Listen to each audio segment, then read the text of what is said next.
ED ने कोलकाता में political consultant research firm IUPAC के ऑफिस और उसके डायरेक्टर प्रतीक जैन के घर पर छापेमारी की है। प्रतीक जैन टीएमसी के आईटी सेल के हेड भी हैं। मनी लॉन्ड्रिंग मामले में छापेमारी की जानकारी मिलते ही पश्चिम बंगाल की सीएम ममता बनर्जी प्रतीक जैन के घर पर पहुंच गईं। उन्होंने केंद्र सरकार पर निशाना साधा है। इतना सहन कर रहा है, इतना जलने का बाद भी, इतना लोगों का खून का बाद में भी, इतना लोगों का जान जाने का बाद भी मैं आशा करती हूं कि विचार मिलेगा। विचार के लिए हम वेट कर रहे हैं, इंतजार कर रहे हैं, लेकिन आप तो सब सीमा उल्लंघन कर दिया।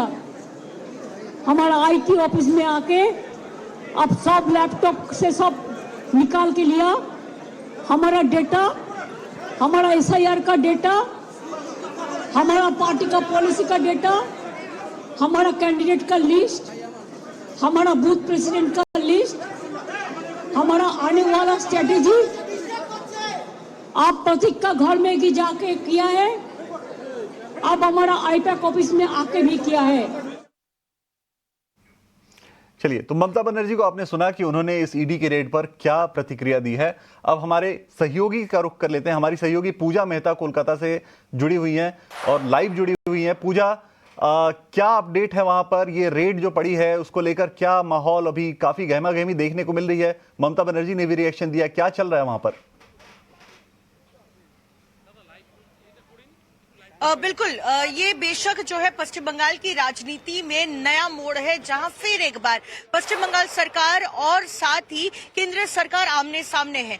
तृणमूल कांग्रेस और एजेंसी जो है आमने सामने है। आज हमने जब देखा कि ईडी की तरफ से छापेमारी की जा रही थी, प्रतीक जैन जो आईपैक के अध्यक्ष है और फिलहाल तृणमूल कांग्रेस का कैंपेन हैंडल कर रहे हैं, क्योंकि अब महज 2 महीने बच गए हैं चुनाव से पहले। तो इस बीच जब आज प्रतीक जैन के आवास पर जब ईडी की छापेमारी शुरू हुई और साथ ही आईपैक के जो दफ्तर में जो है ईडी की छापेमारी शुरू हुई, तभी हमने देखा कि किस तरह से पश्चिम बंगाल की मुख्यमंत्री ममता बनर्जी जो है पहले उनके आवास पर पहुंचती हैं और उसके बाद जो है हमारे पीछे जो आप इमारत देख रहे हैं, इसी के 11वें मंजिल में आईपैक का दफ्तर है और यहाँ पर भी पहुंचती है और कई घंटों तक जो है यहाँ रुकती है, जहाँ एक तरफ ईडी की छापेमारी अभी भी चल रही है। अब से थोड़ी देर पहले जो है आईपैक के अध्यक्ष प्रतीक जैन इसी दफ्तर पर पहुंचे हैं और जिस तरह से पश्चिम बंगाल की मुख्यमंत्री ममता बनर्जी ने आरोप लगाए हैं कि ये अहम 2 महीने थे चुनाव से पहले, जहां विधानसभा चुनाव से पहले, और तब जो है यहाँ पर जो चुनावी रणनीति तय करने का काम जो है हैंडल किया जा रहा था आईपैक की तरफ से, और साथ ही जो कैंडिडेट लिस्ट एक तरफ से लगभग तय हो चुकी थी, जो स्ट्रैटेजी थी, किस तरीके से कैंपेन को डिजाइन किया गया था, ये तमाम चीजें, तमाम जो जानकारी है वो ईडी ने अपने छापेमारी के दौरान जो है उनसे ले लिया है। और हम अगर आपको सीधा सीधा तस्वीरें दिखाएं तो यहाँ पर आप देख सकते हैं कि कॉन्वॉय एक तरह से जो है वो तैयार कर लिया गया है और पश्चिम बंगाल की मुख्यमंत्री ममता बनर्जी इस आईपैक के दफ्तर से निकलती हुई आपको दिखेगा।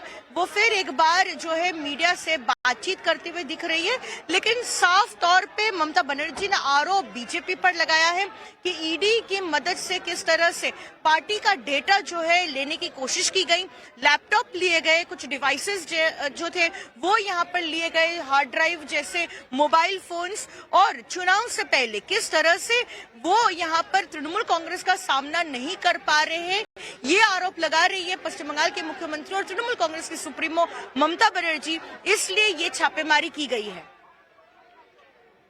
पूरी डिटेल पूजा ने हमारे सामने रखी है। पूजा, बहुत शुक्रिया आपका कोलकाता से जुड़ने के लिए और ये सारी जानकारी हम तक पहुंचाने के लिए, दर्शकों तक पहुंचाने के लिए।